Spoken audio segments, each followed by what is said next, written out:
Magandang araw. Magandang araw po sa inyo, magandang araw. Marami po salamat, Commissioner Ralph at Sir, sa mga tao po dito.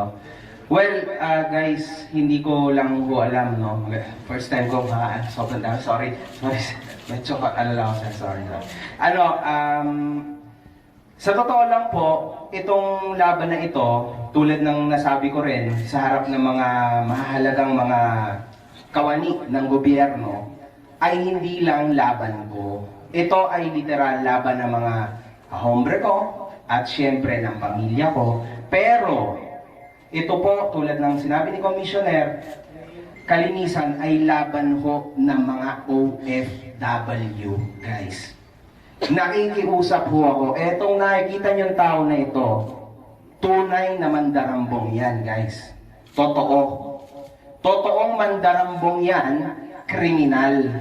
Sinabi ko na yan sa internet, guys. Ako ay nagpapasalamat kasi finally, may isang tao ng gobyerno na si Commissioner Ralph Calinisan ang tunay na dininig ako at ang aking mga kahombre. Kasi usually tinatawanan na itong tao na to eh.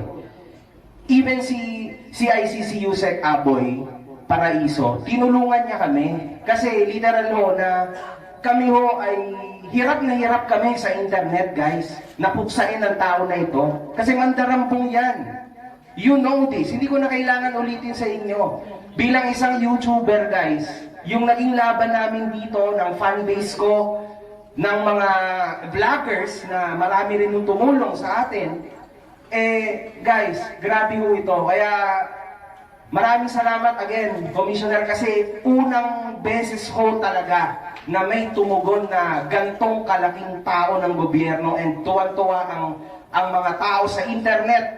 Tingnan nyo ba, sa Ilanas, nung in-interview ko si Commissioner, grabe natuwan-tuwa mga tao kasi hindi ho ito binibigyan ng pansin. Isipin nyo guys, magbibigay ako ng number sa inyo. 40 million, 40 million to 80 million ang nadupang ng tao na to sa mga OFW. Hindi biro yun. Totoo.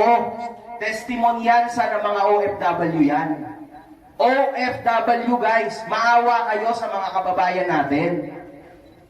Totoo yan. Totoong totoo. Ang dami nang nagpa-interview sa akin at napanood yan ni Yusek Aboy Paraiso at lalong-lalo na ni Commissioner. Alam nila kaya talagang dininig kami. Siyempre, shoutout din kay Asek Lacanilaw. Kasi siyempre, Asek, I love you, Asek. Salamat po. Pero, ayan, guys. Yun lang. Pakiusap, pakisuyo. Paulit-ulit na kami. Kahit sinabi rin ni former Senator Manny Pacquiao, huwag na kayong magpapaloko, mga OFW. Huwag kayong magpapaloko. Pakiusap. Etong tao na ito, tunay na kriminal. Legit. Ayan. Simula pa lang po ito ng laban namin. Simula pa lang po ito. Tuloy-tuloy yan.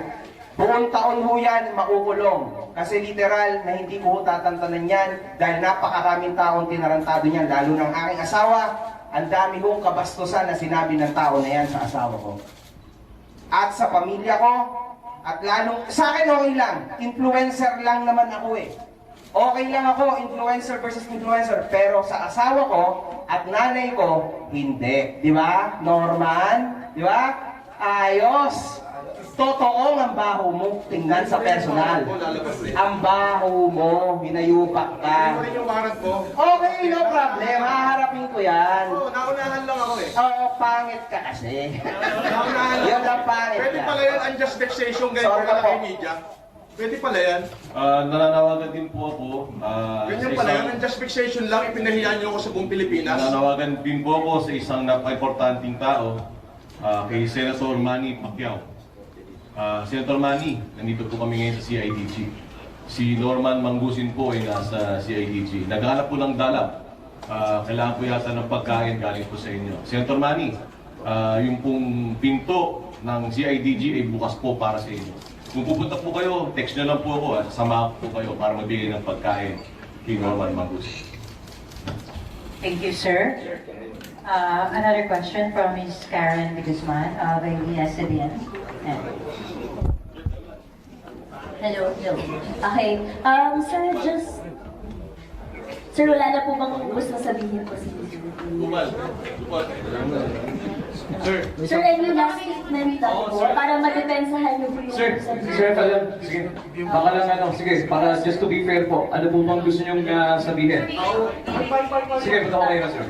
Ako po, lahat po ng binibintang nila, natapos na ho noong 2020 pa, naging kaso ko na ho lahat yan. At na-quit ho ko dyan. Ngayon ho, yung laban namin ni Makagago, ako ho ang unang nagsampa ng kaso sa kanya. Oho, ako ho unang nagsampa, ako unang nawaran. So, unjust fixation lang kung ipahiyan niyo ako sa buong Pilipinas, grabe, para akong pumatay.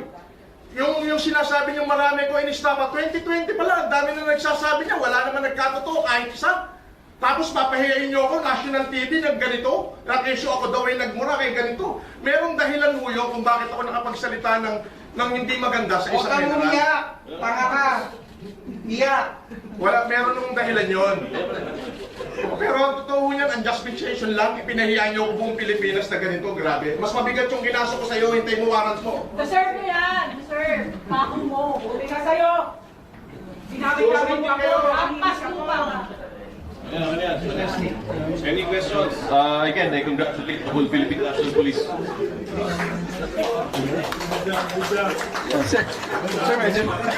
We are here today